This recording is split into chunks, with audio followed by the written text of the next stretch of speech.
Chapter start कर रहे हैं, that is second chapter of management planning start कर रहे हैं। Second chapter, first chapter of management, what is management, we are done. Second chapter planning we are starting, थोड़ा सा easy रहेगा ये पोर्शन आपके लिए। Second to seven chapter reasoning भी आपने ऑलरेडी एक बार पढ़े हुए हैं, तो थोड़ा सा फास्ट भी चल सकते हैं एंड ईजी रहेगा क्योंकि सब कुछ आपको पहले से एक बार पढ़ा आपने 12th का। थोड़ी सा कॉन्सेप्ट ऑफ प्लानिंग हम वो स्टार्ट कर रहे हैं। तो पहले भी सीखना है what is planning, what is your understanding about the word planning. Planning क्या होता है according to, what is planning? Planning हम एक जो ऑब्जेक्टिव होता है उससे पहुंचने के लिए जो हम रूट बनाते हैं। Route, okay. Anyone else, what is planning? Planning क्या होता है? हाउ टू डू और व्हेन टू डू। हां, what to do, how to do, when to do.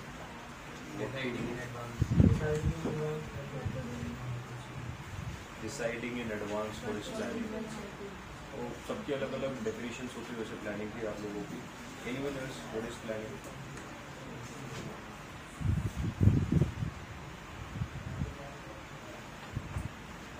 पहले इसका इंट्रोडक्शन पढ़ो, concept of planning, page number 24 पे उसको पढ़ना शुरू करो। Okay, so we are starting now concept of planning, page number 24 से स्टार्ट करते हैं। What is planning? Planning is basically a function of the management. That is one of the most important and the first function of the management. It's pervasive nature function. What do you mean by the word pervasive nature? When you use the word pervasive, it's at all level and it's a continuous nature function. ये कहीं भी रुकता नहीं है। Once done, it's not mean that once planning done, अब आपको दोबारा नहीं करनी है। Even if you are done once, still you have to keep it on a continuous level. You have to repeat the planning at every level and at a continuous level. It's a pervasive function. As you all said, planning is basically something which we decide to reach our goal. So can we say that planning is a management function? We do it basically to achieve our goal, and it's on the basis of forecast. Planning is done on the forecast basis. Uncertainty के लिए planning की जाती है, and if something is already certain, you will not do the planning. अगर आपको पता है कि हम पास पक्का होंगे, आपको पता है कि हम पक्का जॉब लगेगा, अगर आपको पता है कि हम पक्का नहीं मरने वाले हैं, अगर आपको पता है कि इस फीवर से कुछ भी नहीं होने वाला है, तो आप कभी भी डॉक्टर के पास नहीं जाओगे, आप कभी पढ़ोगे नहीं, आप कभी भी आगे हार्ड वर्क नहीं करोगे। We do all this planning, everything just to achieve something which is uncertain. तो it's a pervasive function, first line में लिखा आपको ये, it's a pervasive fundamental function of the management. So all the other functions based are complete, जितने भी management के दूसरे functions है are completely based on planning के ऊपर बेस्ड है। अगर प्लानिंग अच्छी नहीं है तो ना आपकी स्टाफिंग, ना आपका डायरेक्टिंग, ना ऑर्गेनाइजिंग, ना इम्प्लीमेंटेशन कुछ भी अच्छा नहीं हो सकता। दो more important for higher levels, planning is a function of every manager. Planning basically होती कहाँ पर है, इंपॉर्टेंटली कहाँ पर होती है, हायर लेवल पे, but it's being done at the every level of organisation. That is planning basically function तो हायर मैनेजमेंट का। Planning is a function of higher management, that is a strategic planning जो होती है, आप लिख सकते हो उसके ऊपर, strategic planning is a function of higher management, rather planning is done at every level and every step of the organisation. Strategic management is a function of higher management, where some planning is done at every level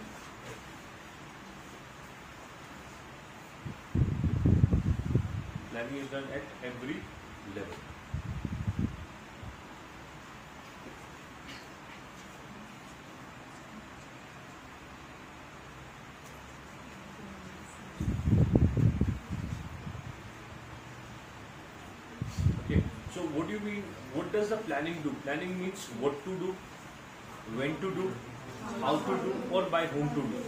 planning का मतलब होता है कैसे करें, कब करें, कौन करेगा, ये सारे प्लानिंग के काम होते हैं। Just merely thinking about the future is not a planning. जो हम गलती करते हैं कि हमने फ्यूचर के बारे में सोच रखा है, it's not a planning.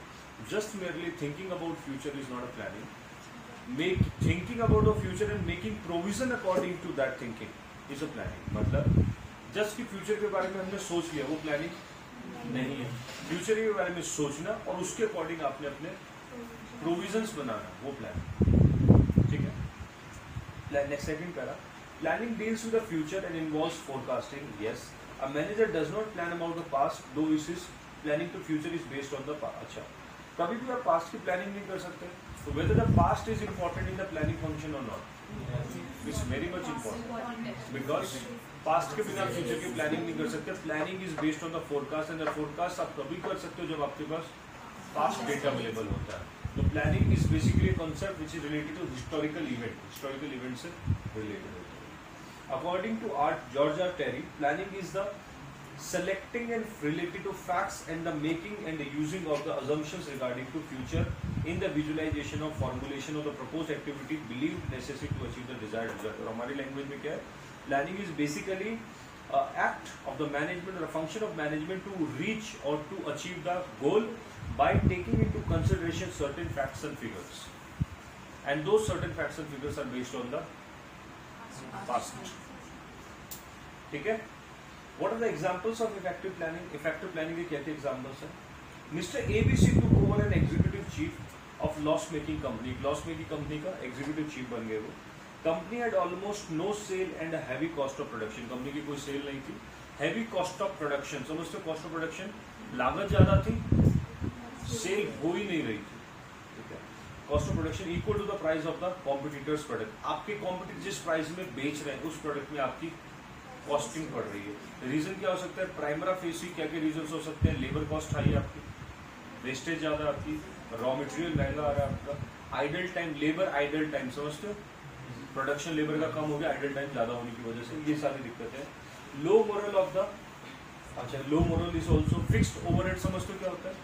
There are two types of cost. जब हम कॉस्ट की बात करते हैं तो कॉस्टिंग दो टाइप की होती है. कॉस्टिंग हमेशा दो टाइप की होती है. एक होती है आपकी ओवरहेड्स और एक होती है आपकी डायरेक्ट कॉस्ट. एक होती है डायरेक्ट कॉस्ट, एक होती है overhead cost. If I say that इस पोडियम की कॉस्ट 10,000 रुपए है, तो क्या इसमें विजिबल 10,000 है? शायद इसमें वुड लगी है, माइका लगा है ना, एंड सम एक्सटर्नल फीचर्स लगे हुए. उसकी वजह से शायद उन सबकी टोटल की जाए अगर, तो वो टोटल 6,000 रुपए बनती. प्रॉफिट नहीं जोड़ा मैंने, कॉस्टिंग बोला मैंने 10,000. What is this 4,000? 4,000 जो चीज विजिबल है, any cost which is visible in the product is called as direct cost. तो इसके लिए क्या है? Any cost which is visible is direct cost. Sir invisible cost होती कौन सी है? What is invisible cost? Can you tell मी?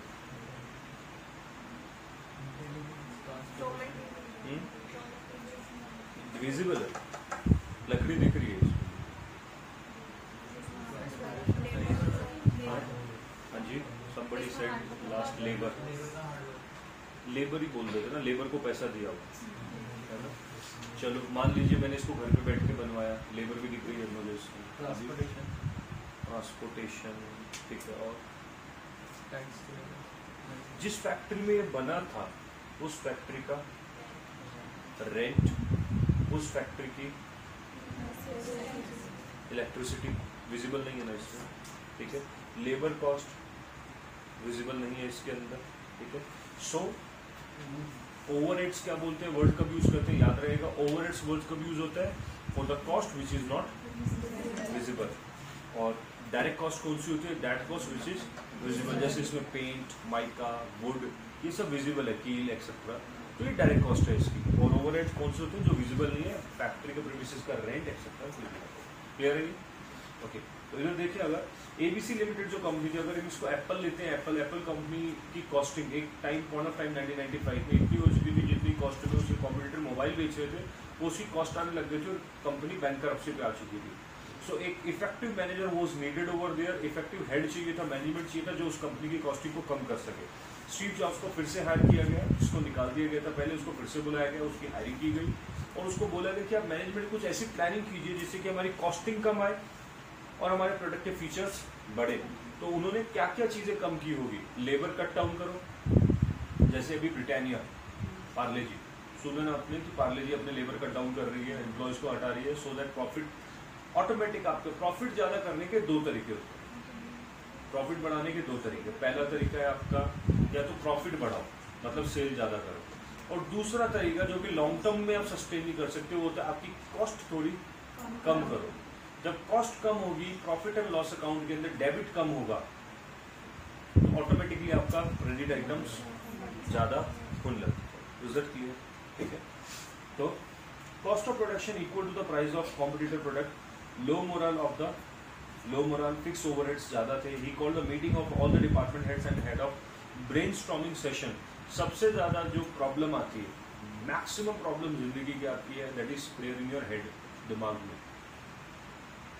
मतलब those whom you call your idol, वो एलियन तो नहीं है, वो इंसान आपके जैसे, उन्होंने कुछ किया, बड़े बिजनेस में। चलो मैं कहता हूँ किसी में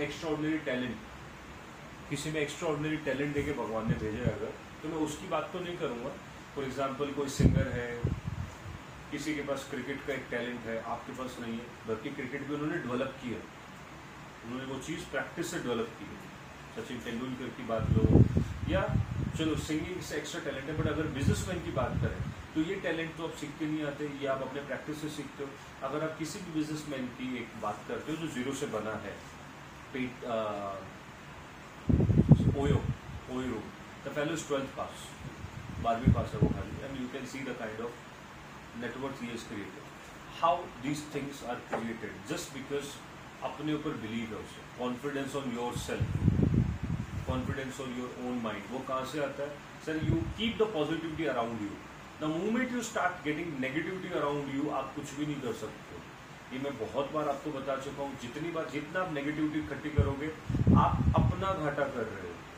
जो लाइफ का रूल, नेगेटिविटी से दूर रहो, आप कुछ कर पाओगे। अदरवाइज नेगेटिविटी अगर दिमाग में आने लगे, यू आर नथिंग, देन आप कुछ नहीं कर सकते। तो ब्रेनस्टॉर्मिंग सेशन क्या होता है? ब्रेनस्टॉर्मिंग सेशन होता है आपके दिमाग के अंदर जो चीज़ें आपके दिमाग में है, आप उनके ऊपर कॉन्फिडेंस क्रिएट करवाना आपको, that you can do it. आप इस चीज़ को कर सकते हो, मना वाली चीज़ नहीं, क्योंकि जब उसने किया तो मैं क्यों नहीं कर सकता? अगर कोई एक्स आदमी बिजनेस क्रिएट कर सकता है तो मैं क्यों नहीं कर सकता? शायद मुझे उससे 5 साल, 2 साल, 4 साल ज़्यादा या कम लगे, कर तो सकता हूँ। If that fellow can clear, I can clear. The difference is only that उसने हार्ड वर्क किया, मुझे करना पड़ेगा।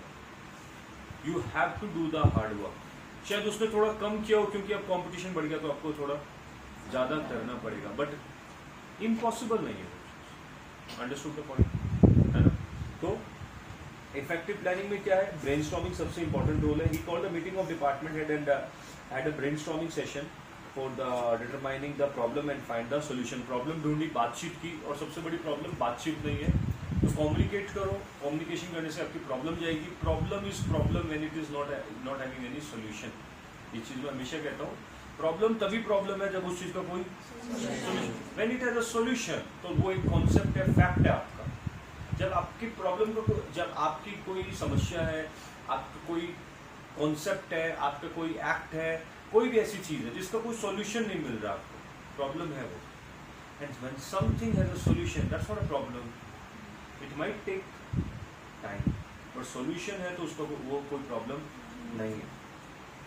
द कंपनी, तो इन्होंने क्या क्या प्लानिंग की, क्या क्या सोल्यूशन निकाले? Reduce the material cost by increasing the supervision. कैसे हो सकता है? तो वेस्टेज कम हो गई, ब्रैकेट में लिख सकते हो, बाय रिड्यूसिंग द।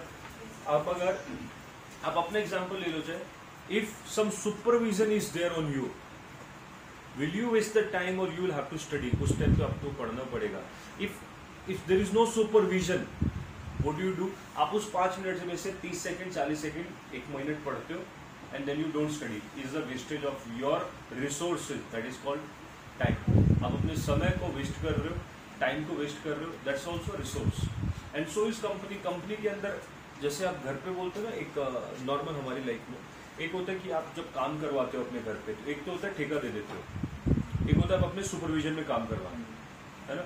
सुपरविजन का मतलब होता है कि आप उनको बोलते हो सामान मैं ला के दूंगा और तुम काम करके दोगे, और हमें पता है कि उस केस में वो वेस्टेज ज़्यादा करते हैं।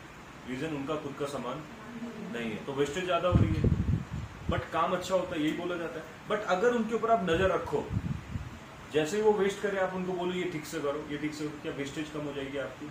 And of the day cost कम हो, ठीक है? ओके, तो रिड्यूस मटेरियल कॉस्ट। दूसरा, reduce the wastage of everything. Increase the sale by beyond second source of supply to major customer को पकड़ो, उनको सेल्स करो। Improve the moral of the staff by laying individual as well as team goals to achieve by them. और staff को moral high करो, that is you can do it, आप कर सकते हो। अगर वो कर सकता है कॉम्पिटिटर के पास, जो कॉम्पिटिटर हमारा काम कर रहा है, क्या वो इंसान है? अगर वो इंसान है और आप भी इंसान हो, आप सारे के सारे होमोजीनियस प्रोडक्ट्स हो, विथ शक्ल डिफरेंट जरूर है, बट इधर सबके पास दिमाग है, किसी के यहाँ पैर नहीं रखे हुए हैं। समझ आ रहा है मैं क्या कह रहा हूँ? It's for life lesson for you also, कि सबके यहाँ पर एक ही चीज है, दिमाग। कहते हैं भूसा है, अगर उसको यूज ना किया जाए तो भूसा है, अदरवाइज भगवान ने सबको दिमाग देके भेजा है। If I can do, you can do. Concept should be like that. It's just that hard work, level of degree of hard work will differ. Clear है? आगे, what are the features of the planning? इसके बाद में क्या हुआ, company ने 3 साल के अंदर में प्रॉफिट कमाना शुरू कर दिया। It will take time. What are the features of the planning? पहला, planning is an intellectual process. बता सकते हो क्या मतलब होता है इसका? ह्यूमन माइंड से बनता है, इंटेलिजेंस से बनता है। प्लानिंग कोई डब्बा नहीं है, कोई प्रोडक्ट नहीं है। प्लानिंग हर किसी की अलग होती है। For example, if I give you the planning way, जैसे हम जब प्रेजेंटेशंस करते थे, जिन भी बच्चों ने किए, तो कुछ बच्चों की प्रॉब्लम एक आती थी। What was their problem? Their problem was there, जब ग्रुप में करते थे आप 2 जने मिलकर 3 जने, तो मेजर प्रॉब्लम वाज कोऑर्डिनेशन। पहले मैं बोलूं, तू बोले, हम इशारे करते रहते थे, बोलना, तू बोल, है ना? तो coordination was the problem. What was that problem? Basically उस वक्त आपकी प्लानिंग ठीक से नहीं हुई। Planning was not at a good level. That means planning involves human level. कुछ बच्चे अच्छी भी करते थे, कुछ की प्रॉब्लम आ जाती थी, वो नेक्स्ट टाइम अच्छा करते थे। तो वही बच्चा नेक्स्ट टाइम अच्छा कैसे कर देता था? बिकॉज उसने उसके अंदर इस बार प्लानिंग की थी, उसने सोचा था, बैठा था, डिसाइड किया था हम लोग क्या करेंगे इस बार। कुछ ऐसे भी बच्चे थे, सेम टॉपिक पे 2 बार भी किया उन्होंने, अच्छा कर पाए थे नेक्स्ट टाइम, क्योंकि उन्होंने इस बार अच्छे से प्लानिंग करी थी। तो समझ आया कॉन्सेप्ट क्या हुआ?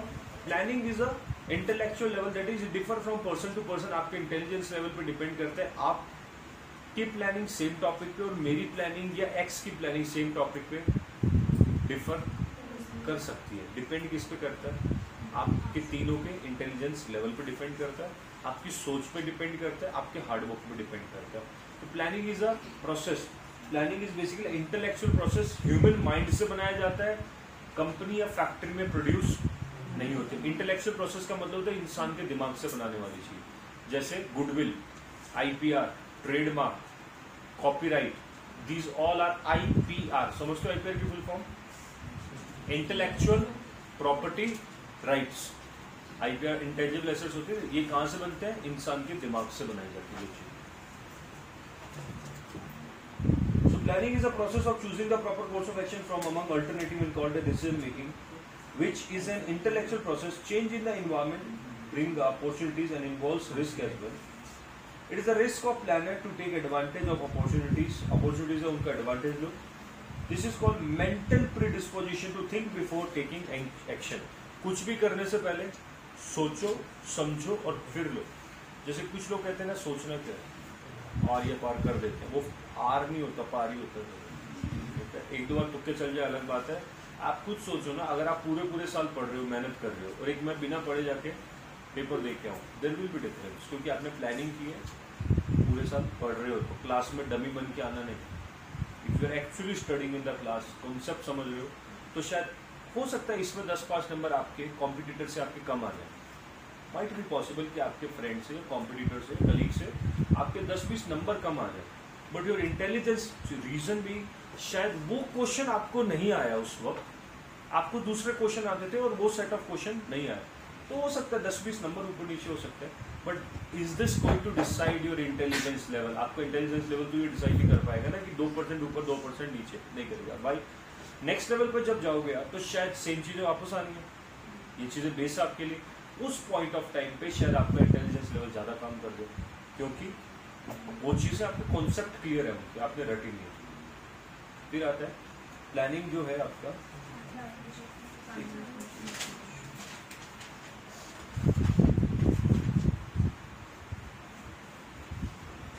Planning is intellectual process and then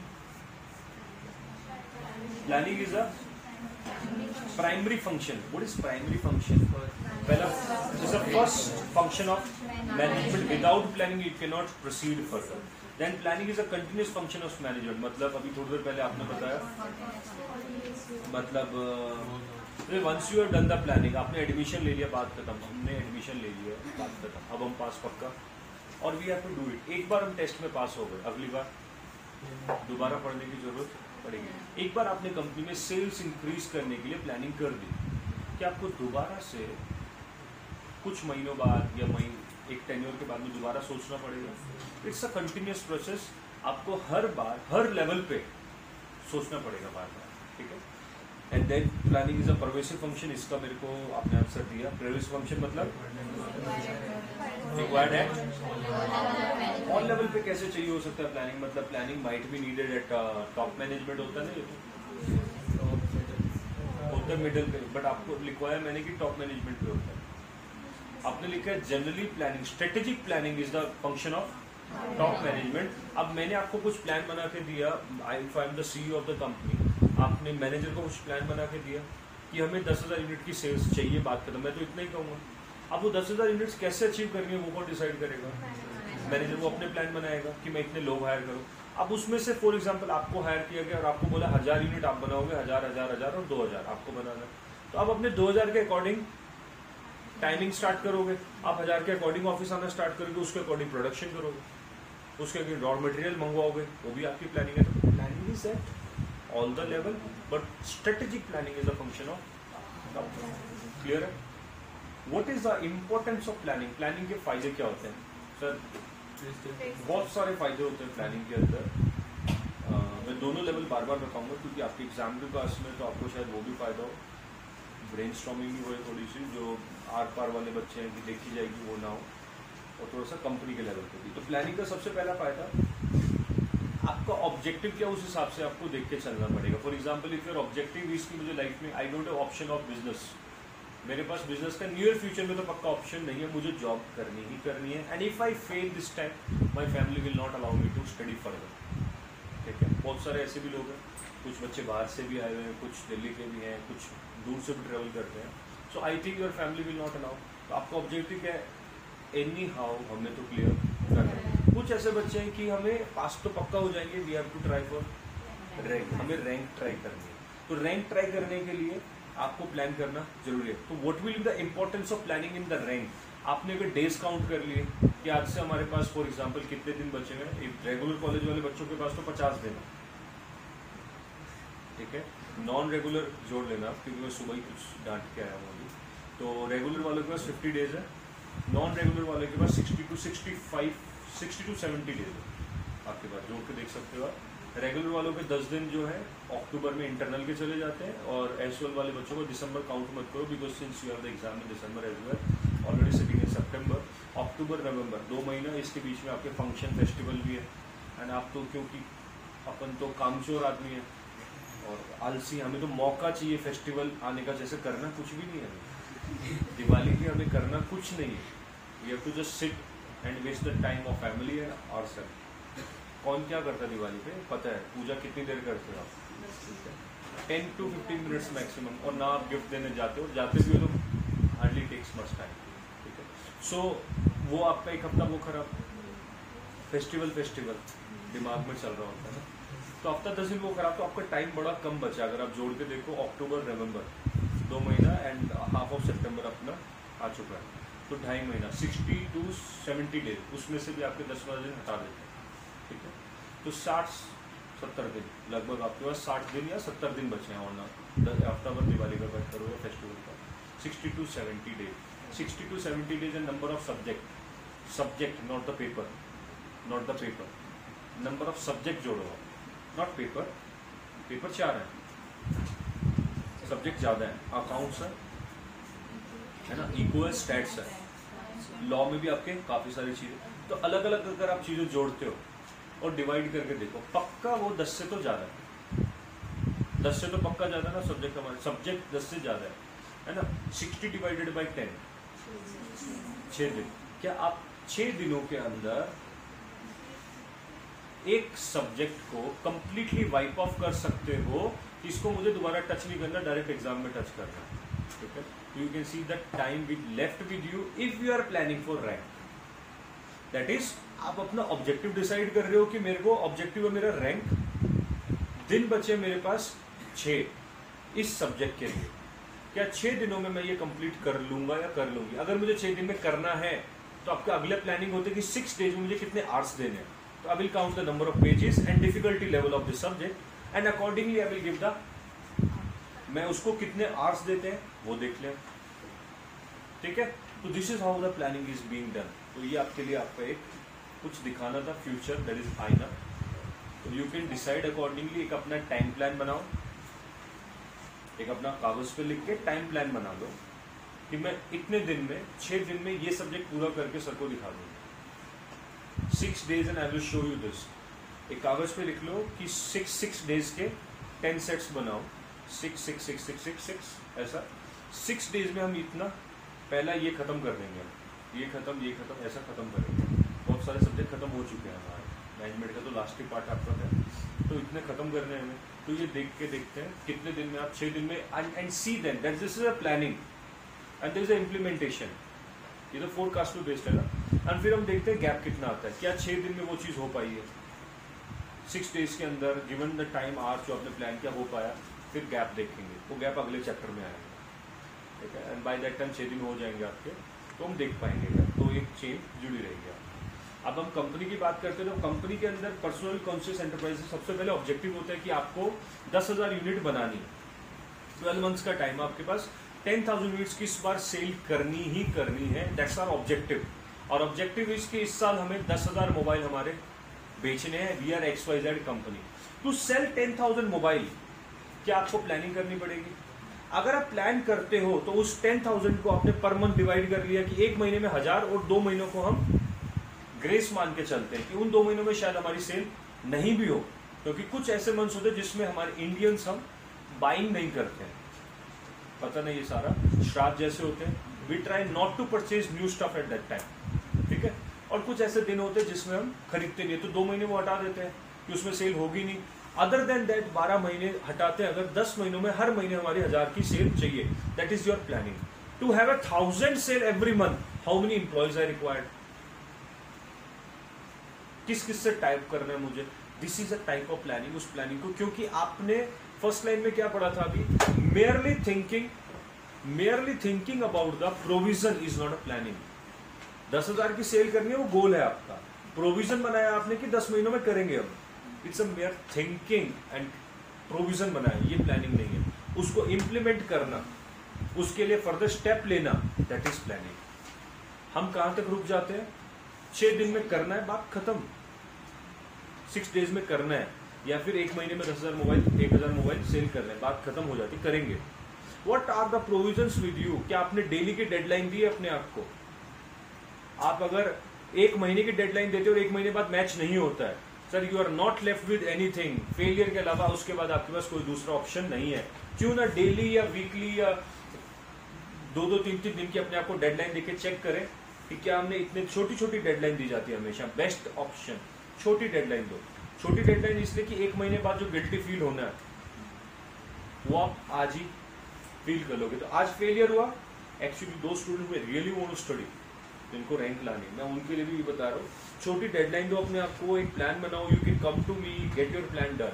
आपका एक प्लान बना के आप मेरे को दिखाओ कि सर मैं इतने दिन में आपको ये दिखाऊंगी, एक डंडा रहता है ना सर पे, तो होएगा। अगर उस दिन नहीं हुआ आपकी दी हुई डेडलाइन पे, आई एम स्टैंडिंग, डेफिनेटली मैं खालू दे दूंगा आपको, उसके लिए चिंता की जरूरत नहीं है आपको, क्योंकि आपकी गिवन डेडलाइन है। वो डेडलाइन ऐसी दो जो कि स्ट्रिक्ट हो। फ्लेक्सिबल डेडलाइंस में काम नहीं होता, इंजॉयमेंट होता है। वो अपने लिए एक स्ट्रिक्ट डेडलाइन दो कि मैं 3 नहीं, मैं 2 दिन में करके दिखाऊंगी, है ना। तो पहली बार में नहीं हुआ तो पक्का अगले बार में आप ट्राई करोगे। सो इस कंपनी जो planning makes personal conscious about enterprise objective. अगर प्लान किया हुआ है कि 1 महीने में 1000 यूनिट बेचना है, अब तो पर्सनल को बेचना पड़ेगा। सेकंड आता है planning leads to economy in operation. मतलब सर प्लानिंग है तो काम चलता रहेगा, प्लानिंग ही नहीं है, कुछ गोल ही नहीं है, कुछ ऑब्जेक्टिव ही नहीं है, जिंदगी का कुछ गोल ही नहीं है, करना क्या है, कंपनी का कोई गोल ही नहीं है, चल रही है, बस चल रही है, जितनी हो जाए। हम क्या कहते हैं, एंड ऑफ द डे भगवान आपकी दया है हमारे। सर आपकी मेहनत भी तो है उसमें, वो भी तो देखो कि हमने सोचा था 10,000, हुई है 12,000, इसका मतलब इफेक्टिव प्लानिंग थी। सोचा था 10,000, हुई है 6,000, इसका मतलब there is a gap of. वो क्यों हुआ? क्योंकि जब करी थी हमने प्लानिंग तो 10,000 के रिसोर्सेज थे हमारे पास, it's a wastage of 4,000 resources, तो ऑपरेशन ठीक से नहीं था। Planning leads to economy in operation, clear है? नेक्स्ट, प्लानिंग प्रोसीड्स कंट्रोल, मतलब क्या होता है? Planning proceeds control. पहले कंट्रोल आता है कि पहले प्लानिंग आती है? पहले प्लानिंग आती है। प्लानिंग प्रोसीड्स, सक्सीड आता है तो बाद में, प्रोसीड तो पहले। तो पहले प्लान करो। सर मैं चिल्लाना शुरू पहले दिन ही, प्लान बनाओ प्लान बनाओ प्लान बनाओ पढ़ने का। पहले कोर्स तो थोड़ा, since now at we are almost at the edge of the course, we have enough resources available with us, समय है हमारे पास, क्यों ना आप प्लान बनाया जाए। पहले प्लान करो। आप उसको बताओ तो सही 10,000 मोबाइल बेचने हैं, कंपनी के एम्प्लॉय को बताओ कि 10,000 मोबाइल, 1,000 मोबाइल पर मंथ बिकने चाहिए, मैनेजर को टॉप मैनेजमेंट बोलेगा। एंड देन उनको स्क्रू करो कि इस महीने में 1,000 मोबाइल क्यों नहीं बिके। या फिर उसको प्लान दिया ही नहीं आपने, सीधा एंड ऑफ द मंथ चिल्लाना शुरू। आप लोग काम नहीं करते, एटलीस्ट उसको क्लियर तो हो, शायद वो काम कर रहा हो तो वो छोड़ के चला जाएगा, क्योंकि बिना मतलब वो। और अगर उसको प्लान दिया हुआ है और वो पूरा नहीं हुआ और आप उस पर चिल्ला रहे हो, you are telling that fellow कि प्लान नहीं हुआ, एटलीस्ट उसको रियलाइजेशन होगा कि जो मुझे काम दिया गया था वो नहीं हुआ। This month I have to do hard work. मुझे जो पिछले महीने के अगर 1,000 की जगह 800 बिके तो इस महीने कितना करना? 1200। यही तो करते हैं ना plan. And majorly firms, Asians, specially Indians, हम लोग प्लान बनाते नहीं। और मेजरली का रीजन एक ही है, we are scared of failures. हम प्लान क्यों नहीं बनाते? इसलिए नहीं बताते क्योंकि हमें पता है हम उसको फॉलो नहीं करेंगे। हमें पता है हम उसको फॉलो नहीं करेंगे, एंड सिंस वी नो हम फॉलो नहीं करेंगे, it's a clear failure of our plan. मतलब आधे से ज्यादा अभी भी जो आधे क्या majority you are sitting over here, अभी आपके प्रेशर नहीं है, फील ये आ रहा है प्रेशर नहीं है कि क्या प्लान बनाना है। नवंबर में देखेंगे अभी क्या करना है। बट दोज सर, एक ना कहावत है जो किसी प्रोफेसर ने, मेरे जो प्रोफेसर थे उन्होंने कही थी, दो ही वॉज अंग्रेज थे वो, मतलब he was from other country when I was pursuing my MBA। Hindi में उन्होंने एक बात कही थी, and still that is in my mind, काफ़ी अच्छी चीज़ थी। उन्होंने कहा, शांति के समय बहाया हुआ पसीना युद्ध के समय खून बचाता है। ठीक है, मतलब जिस टाइम आपके यहाँ पीस है उस वक्त अगर आप मेहनत करते हो, उस टाइम जैसे पहले राजा महाराजा जब युद्ध नहीं, वॉर नहीं भी होती थी तब भी डेली प्रैक्टिस करते थे, छोड़ते नहीं थे वो अपने प्रैक्टिस को। ठीक है, तो शांति के समय पसीना बहाया उन्होंने, प्रैक्टिस डेली की हुई थी। ठीक है, और जब वॉर हुई तो प्रैक्टिस काम आएगी, उस टाइम उनका खून बचेगा ना। तो शांति के समय अगर आपने पसीना बहाया है, शांति के समय एंजॉय नहीं करना। अभी जैसे पीस है, तो अगर आप अभी एंजॉय करोगे तो बाद में रोना है। अभी अगर आप हार्डवर्क करोगे तो बाद में आपको रोने से बच सकते हो आप। तो बड़ी एक डीप चीज थी उन्होंने जो बताई कि जब भी आप खाली भी हो, start working, don't waste your time. जैसे अभी पीस, वैसे तो मेरे दिमाग, मेरे हिसाब से तो पीस नहीं है आपके लिए, but as per your maturity level जो आप करते हैं हमेशा, आपके दिमाग में अगर अभी भी पीस है, आपको लगता है कि शांति है, अभी तो टाइम बहुत है, तो ये अगर ये शांति भी आपके लिए, तो start working from now also, because बाद में काम आएगा। अदरवाइज नवंबर में आप कोर्स छोड़ के जाओगे, लास्ट में सर ये चैप्टर छोड़ दूँ, खाली स्कैनर कर लूँ, लेसन राउंड अप कर लूँ, ऐसे चली जाती है, तुक्के मार लूँगी। बहुत सारे ऑप्शन आते हैं ना लास्ट में, सर चलो अपने भरोसे नहीं, साथ वाले के भरोसे चले जाते हैं। ठीक है, और वो भी नहीं तो फिर एक चीज़ तो हमारे पास हमेशा ही होती है, भगवान भरोसे जा सकते हैं, उसको भी तो बाद में बोलते हैं लक ने काम नहीं दिया। तो एंड सो इस कंपनी अगर जिस वक्त अगर हमें जनवरी टू दिसंबर का टारगेट मिला है, और अगर हम जनवरी फरवरी मार्च, उस टाइम हमारे पास पीस है क्योंकि बहुत टाइम है, उस वक्त अगर हम पसीना बहाएं, उस वक्त अगर हम काम करें, तो क्या बाद वाले मंथ ईजी हो सकते हैं हमारे। ठीक है, तो so is planning proceeds control बाद में करो, पहले प्लानिंग ढंग से करो, and then planning is a precious managerial instrument to provide future, जो मैंने आपको अभी ये वाली चीज़ बताई थी, तो remember this. Planning influence efficacy of the other managerial function. अगर सर प्लानिंग है तो क्या आपके मैनेजरियल के दूसरे फंक्शन, माने प्लानिंग अच्छा है तो controlling, organising, staffing, directing etcetera, जितने भी आपके अच्छे हो जाएंगे वो अच्छे होंगे। What are the limitations of the planning? Planning की लिमिटेशंस क्या क्या है, कोई बता सकता है? What are the limitations of the planning? Sir, जब भी आपको डिसएडवांटेज पूछा जाए तो एक सर की बात याद रखना, लाइफ टाइम, कॉस्ट एंड समय, समय और टाइम हमेशा हर किसी चीज में डाल दो। आप दुनिया की ऐसी कोई भी चीज ले आओ और दो डिसएडवांटेज के पॉइंट मैं अभी बता देता हूँ आपको। टाइम एंड पैसा डाल ब्लाइंडली जाएगा उसमें। आप किसी भी चीज का उठा लो, आप अपनी पढ़ाई का उठा लो, पढ़ने की डिसएडवांटेज, ठीक है,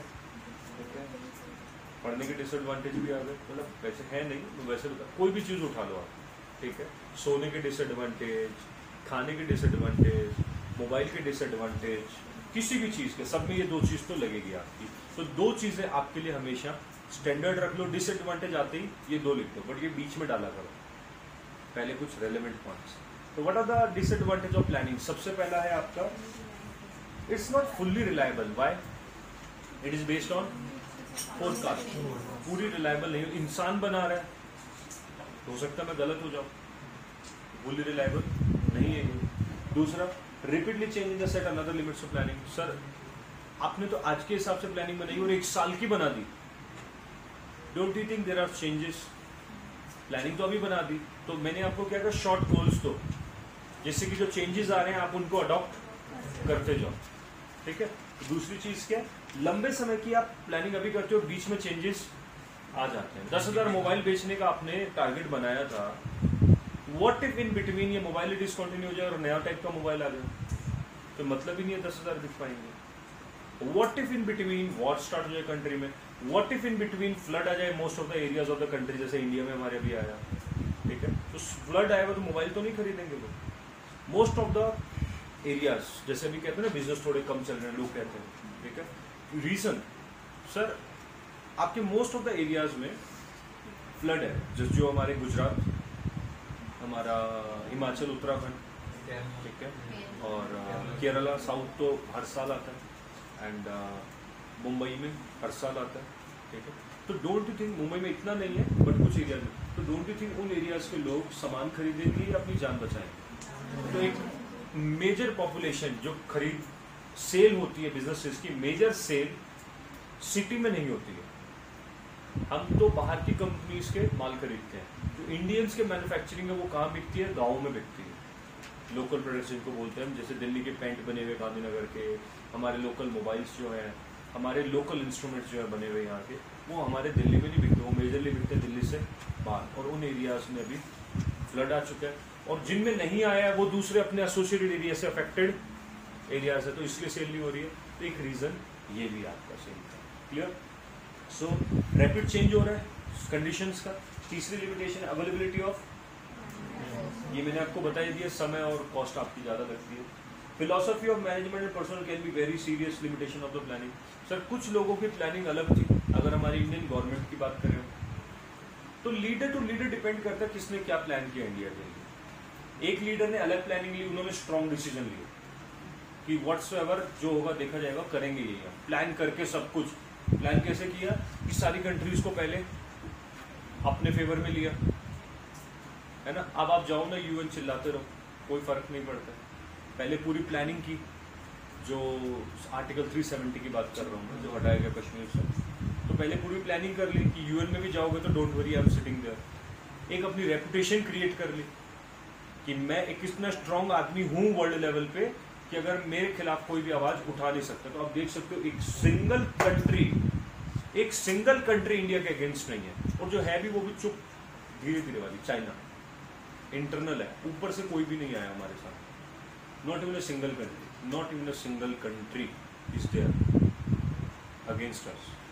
और अगर यूएन में भी बोला जा रहा है दैट मिशेल हूज देयर, तो उन्होंने ये बोला प्लीज ध्यान दीजिएगा कश्मीर में थोड़ा सा, तो इंडिया को बोला गया प्लीज आप जो है कश्मीर में पीस मेंटेन करने का ध्यान दीजिएगा, बस वो भी कल बोला गया, ठीक है। और पाकिस्तान को बोला है कि शट अप,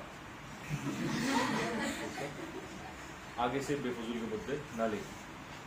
आपको पता है कितनी बेइज्जती उन्होंने सहन करी है, कितनी कर रहे हैं और कितनी करेंगे।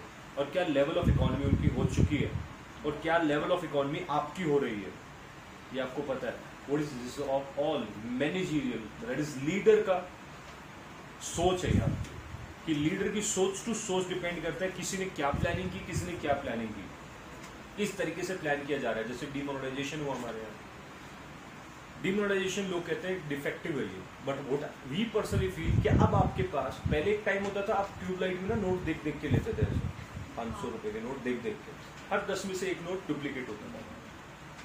आज की डेट में 2000 का नोट आप लेते हो ऐसे देखते नहीं हो, कहीं ना कहीं इंटरनल ट्रस्ट है, ठीक होता होगा डुप्लीकेट, ऐसा नहीं है, बट प्रोबेबिलिटी रेशियो बहुत लेवल पे गिर चुका है इसका डुप्लीकेसी का, तो फायदा नहीं हुआ डिमोनेटाइजेशन का, हमारा फायदा हुआ ना, ठीक है। Then procedure and policy rigidity also comes in the way to planning.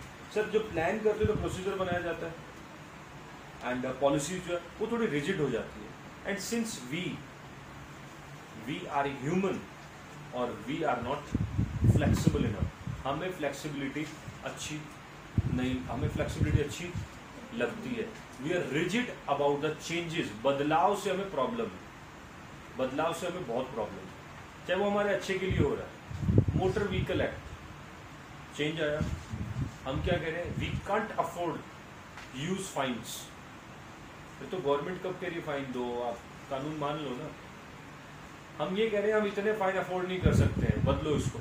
अरे तो कौन कह रहा है आपको फाइन देने को, आप हेलमेट लगा के चलो ना, फाइन जबरदस्त, ऐसा तो नहीं रोड पे निकलते ही पकड़ लेंगे, ये तो नहीं कह रहे व्हीकल मत चलाओ, आपकी सेफ्टी के लिए हो रहा है, बदलाव प्रॉब्लम है। वैट एक सिनेरियो होता था, VAT value added tax, GST आया, इतने धरने दिए, बसें तोड़ दी, वैट आया था तब आग लगा देते थे, जहां मन करता था, बड़ी प्रॉब्लम थी। क्यों? क्योंकि एक सिस्टम बना हुआ था हमारा, उसको चेंज किया जा रहा है, we can't accept the changes. Demonetisation आया, चेंज आ रहा था, आपको क्या आप एक तरफ कहते हो पैसा नहीं है, धंधे नहीं चलते, ब्लैक मनी है ही नहीं हमारे पास, हम तो इनकम टैक्स प्रॉपर भरते हैं, आपको प्रॉब्लम क्या है फिर? और आपको प्रॉब्लम क्या है? आपके पास ब्लैक मनी है नहीं, उनको ब्लैक मनी पकड़ना था, आप अपना जो भी पैसा बैंक में डाल दो, चेंज करवाने का सिस्टम था ना आपको, या बैंक में डिपॉजिट कर दो, बात खत्म। आपको क्या प्रॉब्लम हो रही थी बदलाव से? ठीक है, तो जो भी चेंजेस आते हैं गवर्नमेंट की तरफ से, बहुत सारे चेंजेस आते हैं गवर्नमेंट के, बहुत चेंजेस आए, उनसे हमें प्रॉब्लम है, but it takes time to digest two changes. उन बदलाव को बदलाव के लिए समय को एक समय देना पड़ता है किसी भी चेंज के लिए। तो प्लानिंग जब करते हैं तो चेंजेस तो आएंगे, and being in the nature of human, हम में चेंजेस अच्छे नहीं लगते। Then capital invested in the firm is a very powerful internal constraint of the planning. Sir planning कर रहे हो 10,000 करोड़ की और पैसा लगाया हुआ है 10 लाख, कहाँ से प्लानिंग करोगे आप? तो कैपिटल एक पैसा, रिसोर्स, मतलब resource, not just capital, resources आपके एक मेन कंस्ट्रेंट होते हैं प्लानिंग के। नेक्स्ट आता है external constraint also limits the planning. आपने तो प्लानिंग कर ली कि हम 10,000 यूनिट बनाएंगे, 10,000 सेल भी करेंगे, सब कुछ रेडी है, बट अगर आपके वेंडर ने प्लास्टिक सप्लाई नहीं किया आपको, जो बॉक्स में पैक होगा उस बॉक्स वाले ने बॉक्सेस सप्लाई नहीं किया आपको, हाँ, तो ये सारे एक्सटर्नल फैक्टर्स पे भी आपकी प्लानिंग डिपेंड करती है। तो your planning is also dependent on external factors, external factors पे भी आपकी प्लानिंग डिपेंड करती है। ये लिमिटेशंस है। There are certain types of plans, कुछ प्लानिंग के टाइप्स भी है, जैसे पहला टाइप प्लानिंग का कौन सा होता है? स्ट्रेटेजिक प्लान, लाइक जैसे जो टॉप मैनेजमेंट जो भी प्लान्स बनाता है वो सारे के कौन से होते हैं? स्ट्रेटेजिक प्लान्स होते हैं टॉप मैनेजमेंट।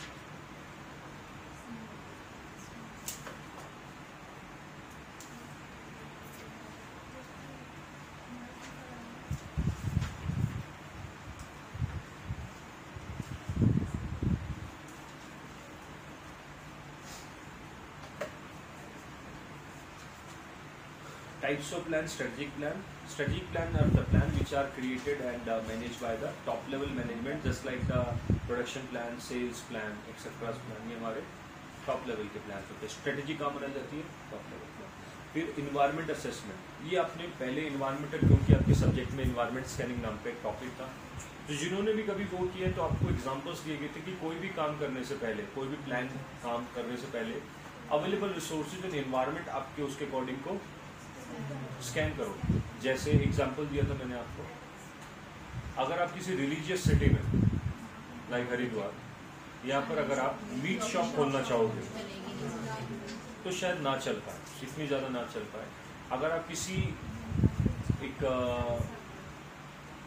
एरिया जहाँ पर स्लम ज़्यादा है, स्लम एरिया के अंदर अगर आप जैगवार का शोरूम खोलते हो, खोल तो सकते हो, थोड़ा सस्ता पड़ता है, एरिया का कॉस्टिंग कम पड़ेगी ना फिक्स, बट क्या वहाँ चलेगा?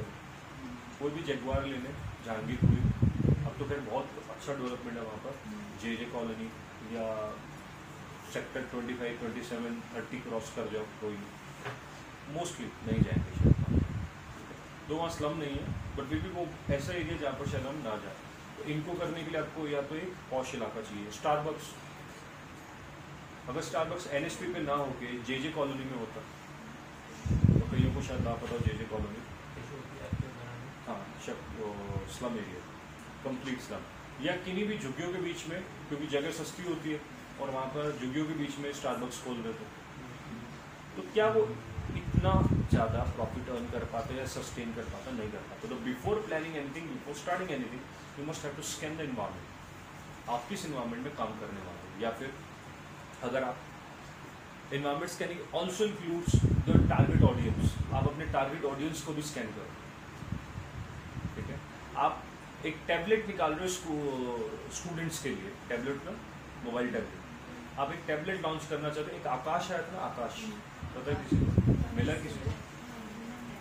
आकाश किसी ने बुक करवाया, तो मिला नहीं हुआ। तो कुछ ऐसी चीज़ें आई थी जो मिली नहीं, जैसे फ्रीडम 252 मोबाइल नहीं आया ना, वो भाग गए। सो अगर फॉर एग्जांपल, एक वैसे एग्जांपल दे रहा हूँ कि अगर किसी को इन्वायरमेंट स्कैनिंग में ऑल्सो इंक्लूड टारगेट ऑडियंस, अगर आप स्कूल गोइंग चिल्ड्रन के लिए या कॉलेज गोइंग चिल्ड्रन के लिए या PG वाले बच्चों के लिए जिनकी ऑलरेडी सैलरी कम है, आप उनके लिए कुछ प्लान कर रहे हो, तो डोंट यू थिंक वो should be in the limited cost? अगर आप एक छोटा टैबलेट स्टूडेंट्स के लिए बना रहे हो तो एक लिमिटेड कॉस्ट में होना चाहिए, क्योंकि वो अफोर्ड उसको नहीं कर पाएंगे। आप उनको 10 लाख का एक टैबलेट बना के दे रहे हो, मोबाइल एप्पल उनके लिए लॉन्च कर रहे हो आप iPhone X, वो नहीं लेंगे, सेल कम रहेगी। तो टारगेट ऑडियंस के हिसाब से करो, ठीक है? Environment scanning, Porter's 5 competitive forces. This model, which analyze the nature of competition in terms of 5 major forces, these reasons may lower profit potential. तो आपके कंपटीशन को जज करने के लिए कि किस लेवल के कंपटीशन में आप बैठे हो, उसके लिए पॉटर ने 5 मॉडल बनाए। सबसे पहला था, आपको चेक करें आपकी कॉम्पिटिटिव फोर्सेज, आपके प्रॉफिट कम होने के 5 रीजन क्या दिए आपने, जैसे तो 6 है इसमें, बट कॉम्पिटिटिव फोर्सेस को बताया। प्रॉफिट को कम होने के क्या क्या रीजन दिए पॉटर ने कहा rivalry, that is various competitive tactics among rivalry lower the price that can change the और raise the cost of doing the business. For example, Go Air, IndiGo air, एक टाइम पे इन्होंने सेल लगाई थी टिकट्स की, जैसे अभी भी लगाई है थोड़े दिन में। सो डोंट यू थिंक अगर इंडिगो लगा रहा है तो गो एयर भी लगाएगा, और अगर गो एयर लगा रहा है तो स्पाइक भी लगाएगा। कस्टमर को हाथ से कैसे जाने देगा? तो उस राइवलरी की वजह से उनका प्रॉफिट कम, हम तो कम पैसे देंगे, तो उनके प्राइजेस गिर जाएंगे, और उनके प्रॉफिट कम होने की वजह से हमारे प्रॉफिट्स बढ़ेंगे। कंज्यूमर की कॉस्ट, जैसे जियो आया, जियो आने की वजह से क्या एयरटेल और वोडाफोन के प्रॉफिट्स कम हुए? प्रॉफिट कम क्या मतलब खत्म से ही कर दिए थे एक टाइम पे, उन कंपनी को वाइप ऑफ कर दिया था जियो ने ऑलमोस्ट। अगर वो चेंज ना करते, अपने प्राइजेस ना गिराते, तो कुछ महीनों तक एयरटेल ने नहीं गिराए नहीं थे। एक एटीट्यूड था कि सर रखेंगे हम इसी के अंदर, हमारा कस्टमर बेवकूफ़ है, हमारे साथ ही रहेगा, ठीक है? हमने क्या किया, रिचार्ज उसका कराना बंद कर दिया, क्योंकि लाइफ टाइम था, और जियो से आउटगोइंग और इनकमिंग उससे रखने लग गए थे। तो एयरटेल को दिखा कि कस्टमर ने नंबर तो चेंज नहीं किया है, पर जो पर मंथ की उसकी कॉस्ट आती थी 300 to 500 की, वो हमें मिल नहीं रही है, तो प्रॉफिट मार्जिन गिर रहे थे। उनको सडनली अपने प्रॉफिट्स गिराए उन्होंने। सो पहला रीजन प्रॉफिट गिरने का, rivalry. If there is a competition in the market, profits गिरेंगे। दूसरा, बार्गेनिंग पावर ऑफ कस्टमर, अगर आपका कस्टमर स्ट्रांग है, प्रॉफिट गिरेंगे। सर आप जो लोकल मार्केट्स देखते हो, लोकल मार्केट होते हैं जिनमें lot of people are selling the homogeneous products, same type of product sell कर रहे होते हैं, तो क्या उसके अंदर आपकी बार्गेनिंग पावर कस्टमर की ज़्यादा है? सब्जी बाजार, वेजिटेबल मार्केट, उसके अंदर बार्गेनिंग पावर कस्टमर की ज़्यादा होती है। तू नहीं देगा तो अगला देगा, अगला नहीं तो उसके अगला देगा, सबके पास एक ही टाइप का प्रोडक्ट है ना। तो बार्गेनिंग पावर ऑफ कस्टमर अगर ज़्यादा है तो आपके प्रॉफिट ऑटोमेटिक गिर जाते हैं। बार्गेनिंग पावर ऑफ सप्लायर, अगर आपके सप्लायर की बार्गेनिंग पावर ज़्यादा है तो आपके प्रॉफिट कम होंगे। Example, there is a company call Lumax, एक कंपनी है ल्यूमेक्स, हेडलाइट्स बनाती है गाड़ियों की। मारुति कंपनी की जो हेडलाइट्स होती है वो ल्यूमेक्स कंपनी की होती है। और another example is Hyundai company के जो टायर होते हैं ब्रिजस्टोन कंपनी के होते हैं, सारे के सारे टायर, ठीक है। So who is strong in these two examples? Buyer कौन है? Hyundai and Maruti. सेलर कौन, सप्लायर कौन है? Lumax and Bridgestone. Tell me who is strong?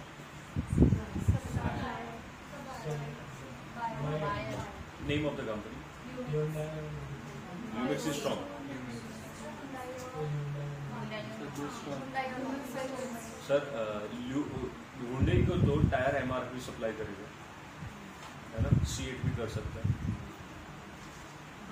But Bridgestone के पास इतनी चॉइस नहीं है कि उसको कोई और को बेचेगा। एंड सेकेंडली ल्यूमेक्स कंपनी की हेडलाइट, तो मारुति तो दूसरी कंपनी की भी हेडलाइट लगा सकता है, खुद भी मैन्युफैक्चर कर लेगा एक पॉइंट ऑफ टाइम पे। इतनी बड़ी कंपनी हेडलाइट तो बना ही सकता, गाड़ी बना सकता है तो हेडलाइट तो बना ही सकता है, ठीक है ना। और वो किसी लोकल ब्रांड के टायर खरीद के अपना टैग भी लगा सकते हैं। ऐसे ही तो करते हैं, जीन्स जो बनाती कंपनियां खुद थोड़ी बनाती कोई और है कंपनी, और टैग अपना लगा देते हैं। Who strong? Buyer strong, supplier is not strong है, ठीक है। और अगर सप्लायर स्ट्रॉन्ग नहीं है तो प्रॉफिट मार्जिन सप्लायर के कम हो जाएंगे। और अगर आपका सप्लायर स्ट्रॉन्ग है, बार्गेनिंग पावर ऑफ सप्लायर, अगर आपका सप्लायर स्ट्रॉन्ग है तो आपके प्राइसेस, कॉस्ट आपकी बढ़ जाएगी। क्यों? क्योंकि सप्लायर तो ये कहेगा मैं इससे कम में सप्लाई नहीं करूंगा, आपको लेना है तो लो, नहीं तो मेरे पास और भी बहुत खरीदने वाले बैठे हैं। तो इस केस में आपकी कॉस्ट बढ़ेगी और आप कंज्यूमर से तो उतना ही चार्ज कर पाओगे क्योंकि कंपटीशन, आपके प्रॉफिट्स मिल जाएंगे। थ्रेट ऑफ न्यू एंट्रेंट, सर आपने आज एक काम शुरू किया, आपके सामने एक और आदमी ने काम शुरू कर दिया।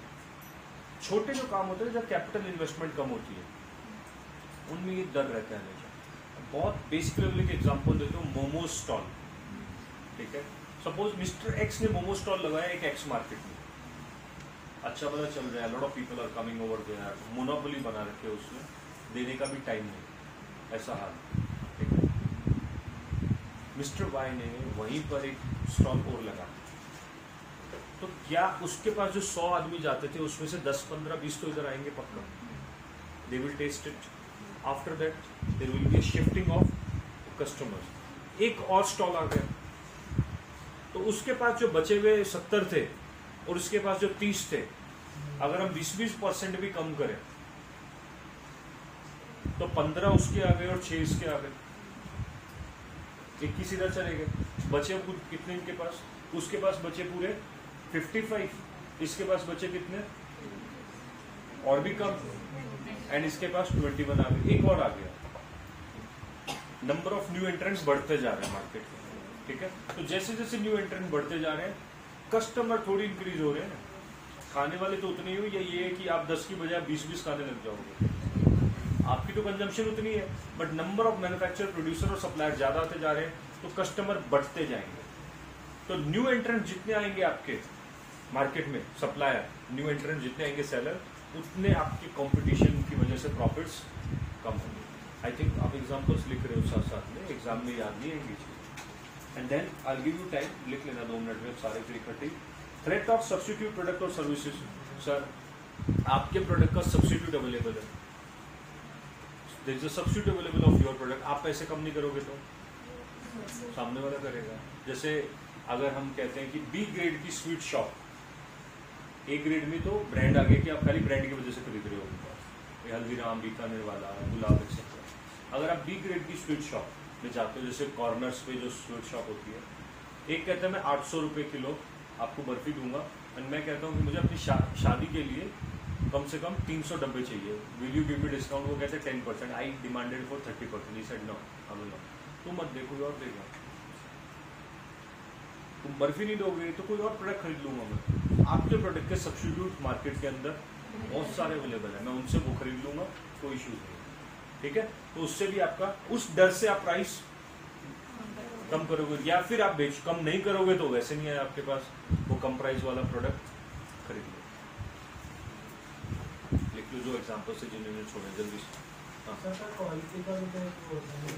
देखो क्वालिटी होती है तो मैंने कहा ए ग्रेड वाले तो हम क्वालिटी की वजह से जाते हैं, बी ग्रेड में कभी हम क्वालिटी देखने जाओगे ए में, आप बी में कभी नहीं जाओगे। अगर आप if you can't compromise with quality you will never settle yourself at the B grade.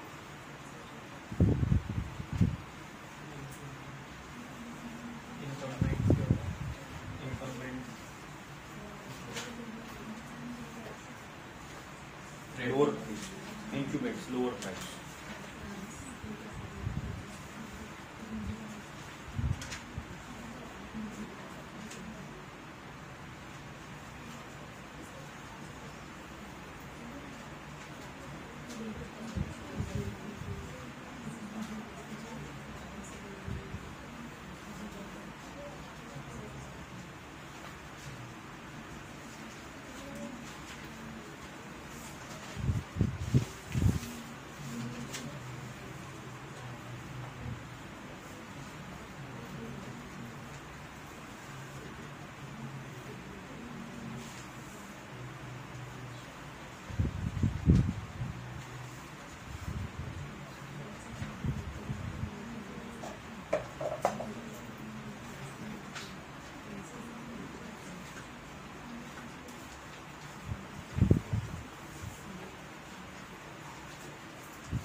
Next is your organizational assessment. Organizational resources and capabilities include financial, physical, human, and other assets for production of the goods or services. To assess the competitive implications of the resources and capabilities relative to other environments, organization must question 4 major factors to themselves. These are critical organization ability to build competitive advantage using internal resources and capabilities. क्या आप competition में जीत पाओगे? दूसरे competitor से आप strong हो अपने या नहीं हो? ये 4 क्वेश्चन के आंसर करोगे तो आपको जवाब मिल जाएगा। If organisation can answer for this question you will get a reply whether you are good at competition और नॉट गुड एट कॉम्पिटिशन। पहला values, the resources added value to extend that it can capitalize on opportunities or nullify a competitors with a better product or services. Do you add value to your customer? आपका customer आपसे कोई चीज़ खरीदता है, क्या उसको उसकी value receive हो जाती है? If a customer is paying to you for something, does that customer feel that I have received the value? मुझे उतनी वैल्यू का सामान मिल गया, ठीक है? तो लॉन्ग टर्म आप सस्टेन करोगे, नहीं तो आपको कस्टमर नेक्स्ट टाइम नहीं लेगा। Rareness, are you rarely available or you are typically available everywhere every time? That is या आपके जो प्रोडक्ट्स हैं खाली आप ही बनाते हो, नो सब्स्टिट्यूट एक्सेट्रा सर है भी तो बहुत नियरेस्ट सब्स्टिट्यूट नहीं है, रेयर है वो, ठीक है? तो आपके प्रोडक्ट की वैल्यू है। जैसे Apple, the quality which Apple produce is rare quality. Though Samsung is giving a tough competition to Apple now, but still एक पॉइंट ऑफ टाइम पे, आज से अगर 3-4 साल 5 साल पहले की बात करें, Apple was the only player in the market who was giving tough for Microsoft. Another example, rarely available कोई competitor, Windows का कोई competitor as such नहीं है, Apple में है Mac, ठीक है, बट वो चलता नहीं, ठीक है। Resources are rare to the extent that it is uncommon among competitors, and knowledge of local condition and access of these resources give the company competitive advantage. For example, अगर आपको आपके लोकल एरिया में cell करनी हो, do you have a better knowledge about that area? Yes. और एक outsider आके वहाँ पर सेल कर रहा है तो वो उसको थोड़ी सी हमेशा कम रहेगा। तो who has a better knowledge? You have a better knowledge. तो रेयर रिसोर्सेज मतलब जो आपके कॉम्पिटिटर के पास वैसा रिसोर्स नहीं है, you are good at giving a tough competition. Then degree of limitability. Degree of limitability का मतलब क्या? जो चीज़ें आप सेल कर रहे हो क्या लिमिटलेस है वो? The resources which you are this limitless और they are limited available? A resource or capability that is hard for competitors to duplicate or substitute has a lower limitability. If you are the first with innovative products, then you can maintain your competitive advantage, like what Apple Corporation have been doing for over the years.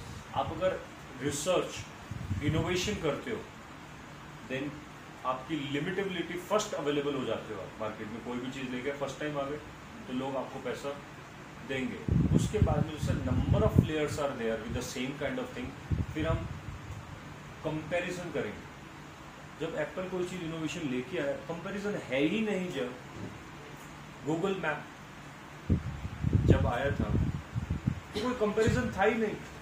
हम कैसे उसके rating check करें? Rating तो जब check होती है जब कोई कंपैरिजन होता है. इसको कंपैरिजन कोई उसका सब्स्टिट्यूट अवेलेबल ही नहीं है. मैं पहले ही अवेलेबल हो गया हूँ तो सबसे पहले मुझे ही खरीदा था. Then organization, a firm must maximize the usefulness of its resources and capabilities in order to keep a competitive advantage.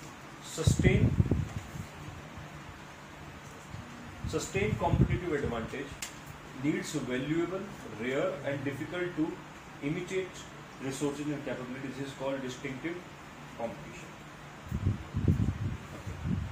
Sustained competition का मतलब होता है एक बार आपने competition को जीत लिया इसका मतलब ये नहीं over. आपने एवरी टाइम हर बार कुछ नया लेके आना है. Every time you have to win the competition. ठीक है, लिख ला ले एग्जाम्पल लिखो, जल्दी से एग्जाम्पल्स लिखो.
Then the topic is tactical plan. What is tactical plan? इस पे क्वेश्चन अभी आया हुआ है एक बार एग्जाम में. टेक्टिकल प्लान क्या होता है? Let me explain you. Tactical plans होते हैं वो प्लान्स जो बेसिकली मिडिल लेवल मैनेजर्स बनाते हैं. Middle level managers to give the commitment to the top level manager. लिख सकते हो आप चाहो तो. Tactical plans are the plans which are being decided by the middle level management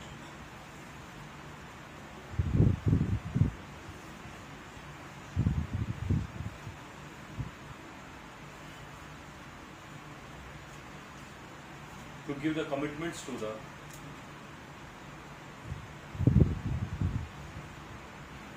top level manager.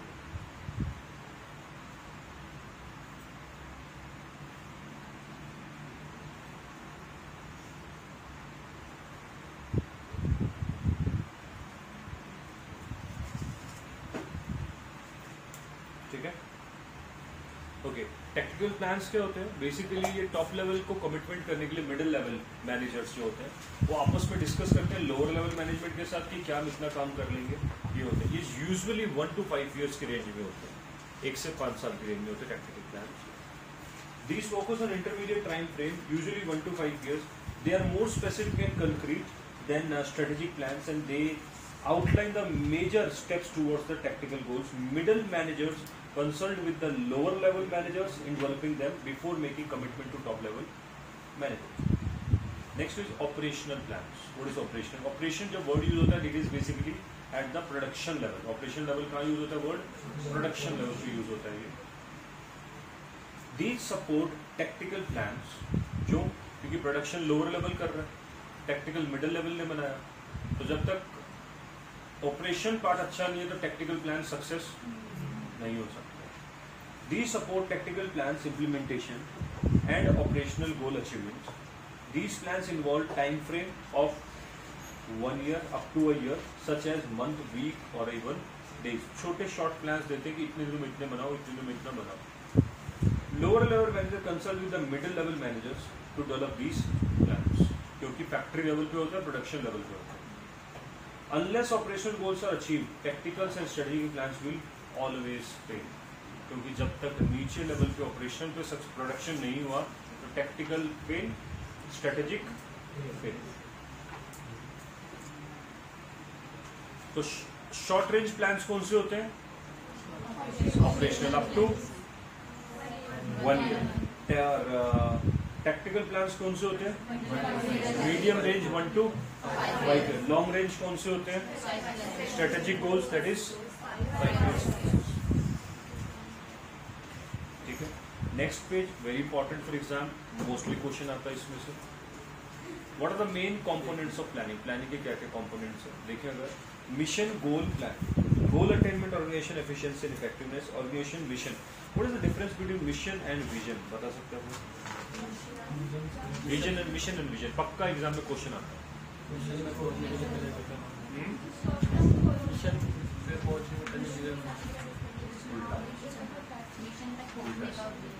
हाँ, कोई बता सकता है? Raise your hand. मिशन एक फाइनल गोल होगा, विजन मिशन हमारा गोल है और विजन जो हम पाथ बनाते हैं उसको पहुंचने का. मिशन हमारा गोल और विजन जो हम पाथ बनाते हैं उसको पहुंचने का. गलत, विजन फाइनल गोल. उल्टा बोल. Vision is long term planning, mission is short term planning. Exam के लिए ध्यान रखना ये, ठीक है? मिशन होता है, विजन होता है हमारा लॉन्ग टर्म. और रटने वाले बच्चे, याद नहीं रहता एग्जाम में, जो बच्चे उल्टा कर रहे हैं उनके लिए बता रहा हूँ, सुन लो. ABCD के अंदर M पहले आता है और B बाद में आता है. इससे ज्यादा नीचे लेवल में आप गिर नहीं सकते. तो बाद में वाला लॉन्ग टर्म, V और पहले वाला अब तो याद रख लोगे. अब इसके ज्यादा कुछ भी नहीं है. तो mission basically short range planning होती है to achieve long range objective goal, that is vision. Vision is your final goal. To achieve vision the short plans are called as mission. Mission is a path to achieve vision. Clear? जैसे मुझे अगर 10,000 mobile sell करने थे तो my vision is to sell 10,000 mobiles at the end of 2 years, 3 years और 5 years, जो भी हम बोल देते हैं. To achieve this, every year I have, अगर 5 साल में 10,000 मोबाइल सेल करने हैं तो every year I have to sell at least 2,000. तो 2,000 every year क्या हो गया मेरा? मिशन. और विजन क्या है मेरा? 10,000. ठीक है? हर मंथ मुझे कुछ बेचने पड़ेंगे, टैक्टिकल. अगर ईयरली देखा तो ये टैक्टिकल हो गया, और मंथली या ईयरली देखूंगा तो वो ऑपरेशनल हो गया. एंड लॉन्ग रेंज प्लानिंग आपकी. क्लियर? इस पे एग्जाम में क्वेश्चन आता है. विजन और मिशन की स्टेटमेंट देख से आपसे पूछा जाता है what is vision, what is mission. Where we are right now is mission, where you want to go is. ये लाइन आई हुई exam. Where do you see yourself down the line 10 years? Vision. And how you have to achieve that is, so how क्या होता है? How is mission. 2 is organization. Mission क्या होता है? Organization mission is its purpose, fundamental reason for its existence. Its broad statement distinguishing the organization from other types. It can be written document or it can be implicit. Purpose of mission statement. Mission statement is a benchmark for manager to evaluate success. कोई गोल है basically, ये नाम बदला है. It's a benchmark statement for employees. Defines common purpose, foster loyalty, builds a sense of community. For outsiders like investors, government, public, it gives a insight into values of the organisation. अगर लिखा है organisation में कि हम ये काम करना चाहते हैं तो ये आपके लिए बेसिकली क्या है? आउटसाइडर्स को वन वर्ड में ना समझ आ जाती है कि आपका ऑर्गेनाइजेशन काम क्या करता है या फिर क्या करना चाहता है. आपके इनसाइट ऑफ ऑर्गेनाइजेशन क्लियरली आपको मिशन से मिल जाती है। जैसे वोडाफोन का क्या है, कोई बता सकता है? टैगलाइन बता सकते हो किसी की क्या? जनरली हम टैगलाइन से भी समझ जाते हैं ना काफी सारी चीजें। Wherever you go, we follow you, ऐसा कुछ है वोडाफोन का। ये कोई डॉग नहीं आता था, वो क्या स्टेटमेंट क्या थी उसकी? Wherever you go, we will follow you। ठीक है, तो मतलब वो अपने नेटवर्क को बता रहे थे कि जिधर भी आप जाओगे हमें पाओगे। ठीक है, नाइकी का भी कुछ है, जस्ट डू इट, मतलब सोच मत, टाइम वेस्ट मत कर, ले ले, क्योंकि दूसरे कॉम्पिटिटर को देख लिया तो।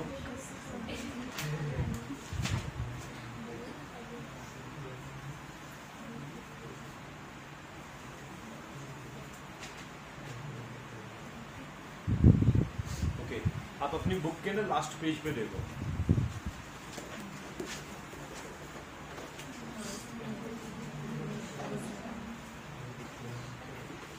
इंग्लिश में देख लेना। विजन इज, पहला मिशन क्या है? To develop high calibre professional facilitating good corporate governance, मतलब जिनको लॉ की अच्छी नॉलेज हो, ऐसे लोगों को डेवलप करके देना। विजन क्या होगा? ऐसा विजन क्या है हमारा? To be a global leader in promoting good corporate, दुनिया में सबसे हाईएस्ट लेवल की कॉर्पोरेट गवर्नेंस ICSI बनाए। इसके लिए इनको करना क्या पड़ेगा? कुछ ऐसे प्रोफेशनल्स को प्रोड्यूस करना पड़ेगा जिनका कैलिबर अच्छा हो। जब तक आपके एक आपका जो मेंबर है वो अगर अच्छा नहीं है तो आगे आपको अच्छा कभी भी नहीं।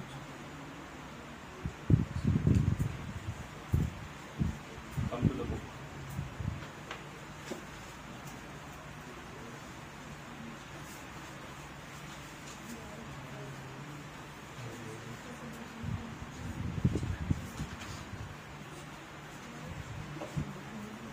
ओके, मिशन स्टेटमेंट्स के कंपोनेंट्स पढ़ो जल्दी से, एंड देन नेक्स्ट वाला पेज पढ़ो।